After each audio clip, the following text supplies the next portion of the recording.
Hi, this is Paul again. I've got a new video to show you, and this I'm calling No Chaos 7. In my last videos I showed that 3D Platonic order is really based around 5 rectangles. I also showed you that A, D and A can come out of them 5 rectangles of the dodeca. I also showed that the size 6 dodecahedron and the size 6 icosahedron are basically the same piece of geometry. I showed by rotating copies of two-dimensional planes at 120 degrees you could form the dodecahedron and the icosahedron as a juntos. I think we're going to start this by showing you the dodeca vectors again. Now you can see that each vertex of the dodeca will run from one vertex through the center point to its opposite vertex on the other side. So we're looking at a color-coded 1020 vector system for the dodecahedron. So now I'll bring in the color-coded 612 vector system for the icosahedron. I've showed in all my videos that these vectors are essential for keeping to a perfect order. These vectors keep everything like a polarized system. Otherwise it'll be like following a chicken with his head cut off. And the chaos theory doesn't seem to have shown any progress in the last 50 years. I'm getting carried away again. Now we'll take a look at the vectors for the icosahedron on their own. I have showed in my earlier videos that these 12 vectors for the icosahedron are basically used for the Z DNA and the B-type DNA. The dodeca vector system is basically used for the infrastructure of the DNA and also for A-type DNA. Let's look at the 3 PHI-RECTANGLES that you can use for A DNA first. Now you can see that these 3 rectangles share 4 diagonals. And I've showed this in my earlier videos that it forms 2 rungs for A DNA that are golden ratio apart. And I showed that these pair of rungs will rotate 120 degrees about the center axis. Here is following the red and yellow vector. What I'm really trying to get through to you is that the 5 rectangles for the dodeca is what gives you the A DNA. That is why I've made the rectangles 3 different colors for you to take a better look at it. And I showed in my earlier videos that it's the diagonals of these 5 rectangles. That is where the rungs of A DNA come from, the molecular rungs. Now I better show you this animation in the top view and you can see it better again. I show this rotating anti-clockwise. Now this is going to give a positive thread going upwards. Now if you go in the other way, it's going to be exactly reversed, just like the Lorentz effect. But like I say before, this is order. This is not chaos. Okay, that's the rectangles from the dodeca giving us A DNA. Now I'm going to bring a red 5 rectangle for the icosahedron, and this will be for Z DNA. So now you can see how it sits in with the rest of them. So we'll rotate it around to give a better look at it. Now I showed this rectangle giving us the Z DNA in my earlier videos. I even showed it giving the molecules.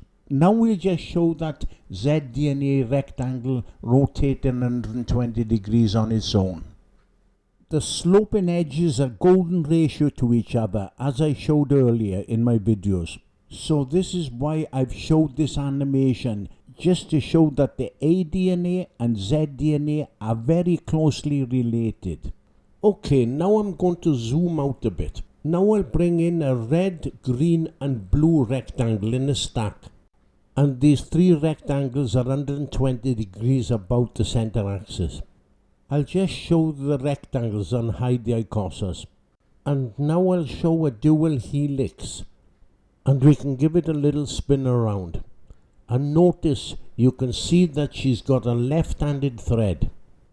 Now you can see that the dual helix comes from the midpoints of the rectangles. This is the only way you can get a smooth dual helix, because the zDNA is a zigzag. I showed this in detail in my last videos on zDNA molecular structure. But this video is just to show how the 5 rectangles gives us the 3 types of DNA. So now I'm going to take you back to the red rectangle again, and you can see that I've added a new rectangle. Now these 3 rectangles are 120 degrees about, and we'll make these CYK, cyan, yellow and magenta. We'll go into the top view and then we can look down on everything. Now if you look at the 3 RGB rectangles, you can only see the edges because they perfectly lined up with the top view. The 3 CYK rectangles you're looking down on have a slight slope on them. Okay, for this I'm just going to go back to the cyan rectangle and we'll hide the dodeca and we'll zoom right out. Now I'm going to add an 120 degree arc. This will be for the bDNA. Now check this out. By making copies of the rectangle and following the green and purple vectors, we can follow the arc.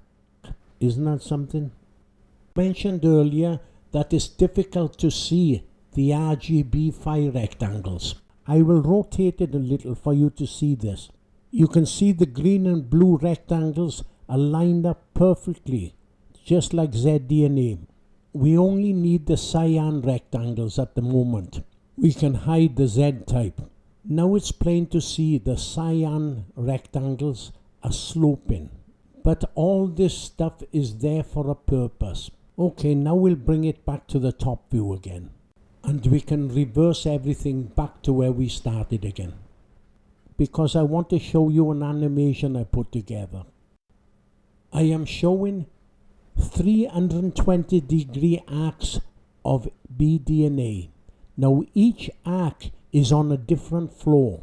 So we start with number 1 floor, and then the 2nd floor, and then the 3rd floor. Each of these floors have a vertical distance of √3 times 2. Now it's plain to see that everything works around the vectors. Now notice the vectors. You can see that the whole arrangement is in a hexagon form. Many researchers have shown that the bDNA shows a lot of hexagons. Let's start simplifying this stuff. We'll start by hiding the dodeca. And now we'll hide the colored faces. And now we can hide them 5 rectangle outlines. I'm going to whittle down on them vectors and just show the essential vectors. Now we show 320 degree segments, but they're all on different floors. We can't see this because we're in the top view. We'll stay in this top view because I want to show you something. Some researchers have shown that hexagons show up in bDNA work. So let's take a look at this in a little anim. Now I can make copies and move these copies and keep the vectors to the same orientation. We can also rotate at 180 degrees and we've got a different setup, but the vectors are still in the correct orientation. Isn't that something? So let's get back to where we were before. So what I'm going to do now, I'm going to change the camera view to the front view, and I'm going to rotate it around so that you can see what's happening a bit better. Now it is plain to see that the 3 arcs are on different floors, and each set of 4 vectors are on a slope each. I'm going to change the camera and rotate the view a little bit. Now we have a better view at it and it's easier to look at. Now we wonder, how come them vectors are sloping like that? They are there for a purpose. I showed in my earlier videos a couple of years ago the dual vector system, and I showed how the bDNA rotated to 360 degrees, and they worked out perfectly at 572 degree segments, giving us 360 degrees. So let's go back to the hexagon top view again. And now I'm going to bring in the helical outline and the rungs of BDNA first arc. Now you can see she starts off with a purple zigzag. The next rung is an orange zigzag. And then we go to a blue, and then a cyan, and we finish off with a green. The 5 rungs are 72 degrees apart, so it gives us a 360 degrees altogether.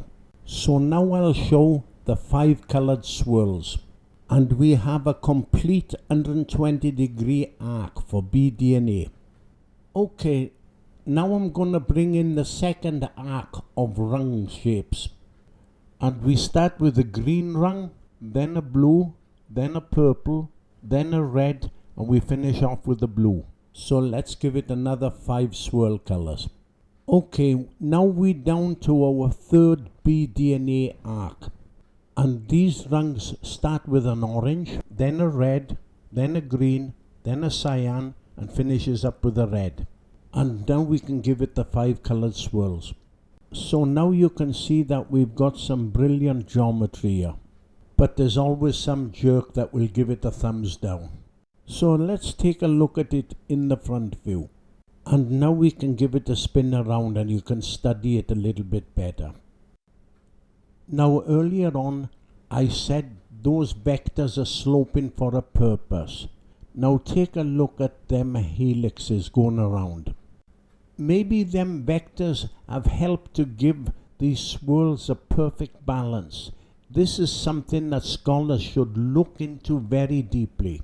Then again, I might be talking to a wall, because intellectuals are only interested what comes out of the book. Most of them only look at things in 2 dimensions.